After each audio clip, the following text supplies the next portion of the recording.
लग्नाचे दागिने म्हणजे श्रीमंत पेशवाई दागिने, नाशिकचे सुप्रसिद्ध सराफ मयूर अलंकार सराफ। ताज्या बातम्यांसाठी नाशिक न्यूजच्या YouTube चॅनलला सबस्क्राईब करा आणि बेल आयकॉनला प्रेस करा। गोदावरी नदीला आलेल्या पुराचं पाणी ओसरलंय, मात्र पुरानंतर गोदाघाट परिसरात अस्वच्छतेचं मोठं संकट निर्माण झालंय। गोदाघाट परिसरातील मंदिरांसह अनेक ठिकाणी पुरासोबत वाहून आलेला गाळ, गवत, जलपर्णी आणि कचरा मोठ्या प्रमाणात साचलाय। त्यामुळे परिसरात दुर्गंधी निर्माण झाली असून नागरिकांच्या आरोग्याचा प्रश्नही निर्माण झालाय। परिसरातील नागरिकांना ताप, सर्दी, खोकला यांसारख्या आजारांचा त्रास होत असल्याचं सांगण्यात येत आहे। या पार्श्वभूमीवर प्रभाग क्रमांक 3च्या नगरसेविका जुई शिंदे यांनी महानगरपालिका प्रशासनानं तातडीने गोदाघाट परिसरात स्वच्छता मोहीम राबवावी आणि औषध फवारणी करावी अशी मागणी केली आहे। तर गोदावरीच्या स्वच्छतेचा मुद्दा त्यांनी महासभेतही उपस्थित केला होता। गोदावरी आणि घाट परिसर लवकरात लवकर स्वच्छ करण्यासाठी प्रशासनानं तातडीने पावलं उचलावीत अशी मागणी जुई शिंदे यांनी केली आहे।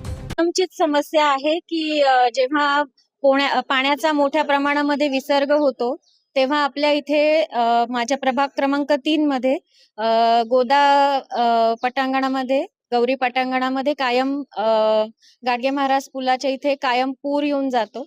हे पुराचं पाणी ओसरल्यानंतर तिथे खूप मोठ्या प्रमाणावर गाळ, चिखल आणि त्याच्यासोबत येणारी सर्व घाण जी वाहून येत असते तिथेच नंतर पाणी ओसरल्यानंतर तिथे मोठ्या प्रमाणावर गाळ अडकल्या जातो। त्याच्यामुळे वाहनं घसरून पडतात, बरेच लोक त्याच्यामुळे त्यांना दुखापत होते आणि खूप मोठ्या प्रमाणावरती खराब कचरा वगैरे सुद्धा वाहून येतो।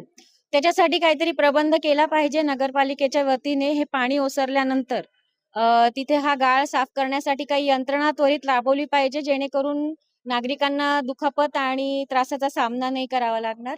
आणि अजून एक विषय असा होता की हा खरं तर शाही मार्ग आहे। कन्नमवर पूल ते गाडगे महाराज पूल चालणारा हा शाही मार्ग आहे। याचा कुठेही प्रकारे हा रस्ता धरण्यात आलेला नाहीये कुंभाच्या कामांमध्ये अजूनपर्यंत। हा खरं तर आपल्या नॅशनल हायवे जोडणारा गंगेपर्यंत येणारा रस्ता आहे। त्याची पुरानंतर खूप भयंकर परिस्थिती होऊन जाते। त्या संरक्षक जाळ्या आहेत त्या तुटलेल्या आहेत आणि तिथलं सगळ्या कमानी देखील तुटल्या आहेत, काही पडलेल्या आहेत। तर त्याचं त्वरित काम करण्यात यावं, हा रस्ता धरण्यात यावा। हा शाही मार्ग आहे। कुंभमेळ्यासाठी सगळे साधू संत, सर्व पर्यटक सर्व ह्या रस्त्यानेच गंगेकडे येणार आहेत।